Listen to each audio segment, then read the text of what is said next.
सोमवारपर्यंत धनंजय मुंडे यांचा राजीनामा घेतला नाही तर आम्ही पेटून उठू, अंजली दमानिया यांचा जाहीर इशारा. बीड येथील मस्साजोग गावचे सरपंच संतोष देशमुख हत्या प्रकरणात मंत्री धनंजय मुंडे यांचा निकटवर्तीय वाल्मिक कराड हा सूत्रधार असल्याचं पोलिसांनी दाखल केलेल्या आरोपपत्रातून समोर आलेलं आहे. अॅट्रॉसिटी, खंडणी आणि हत्या या तीनही घटनांचा एकत्रित उल्लेख आरोपपत्रातून करण्यात आलेला आहे. यानंतर सामाजिक कार्यकर्त्या अंजली दमानिया यांनी जोरदार हल्लाबोल केलेला आहे. धनंजय मुंडे यांच्यासारखी माणसे राजकारणात असली तर अनेक वाल्मिक कराड तयार होतील असंही त्यांनी म्हटलेलं आहे. तर सोमवारपर्यंत धनंजय मुंडेंचा राजीनामा घेतला नाही तर आम्ही पेटून उठू असा जाहीर इशारा देखील त्यांनी दिलेला आहे. अंजली दमानिया पत्रकार परिषदेत म्हणाल्या की आज चार्जशीट दाखल झालेली आहे. धनंजय मुंडे यांना कराडला वाचवायचं होतं, यासाठी वेगवेगळे गुन्हे दाखल केलेले आहेत. 6 तारखेला जी मारामारी झाली त्यानंतर सुदर्शन घुले आणि वाल्मिक कराड यांचे बोलणे झाले. धनंजय मुंडे यांच्यासारखी माणसे राजकारणात असली तर अनेक वाल्मिक कराड तयार होतील.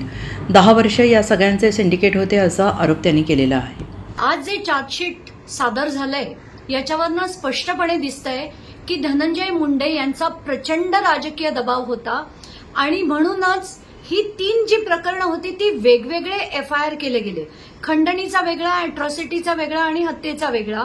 आणि खरं ही तिन्ही आज जे क्लब झालेत याच्यावरनं दिसतंय की ही प्रकरण खंडणीपासून सुरू झालं आणि हत्येत त्याचं रूपांतर झालं आणि हे जे तिन्ही जे FIR होते ते आज क्लब केले गेलेत.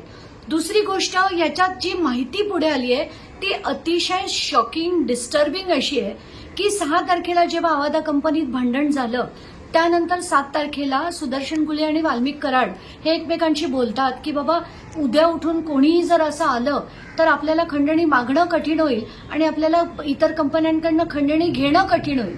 तर वाल्मिक कराड त्यांना सांगतात की ठीक आहे, मग तू सुदर्शन विष्णू चाटेला भेट आणि तुम्ही ठरवा.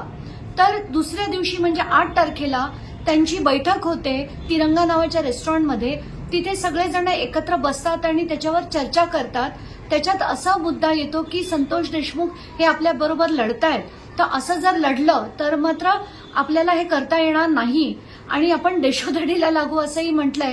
आणि त्यात संतोष देशमुख यांना धडा शिकवला तर इतर लोकांनाही धडा मिळेल की आम्हाला जर कोणी त्रास दिला तर असं कृत्य होईल. हे जेव्हा वाचलं ना ते अतिशय डिस्टर्बिंग वाटलं मला. खूप म्हणजे दहशत इतकी हॉरिबल निर्माण करायची की लोकांना भीती वाटेल आणि त्या दहशतीमुळे यांना हवं ते त्यांना करता येईल.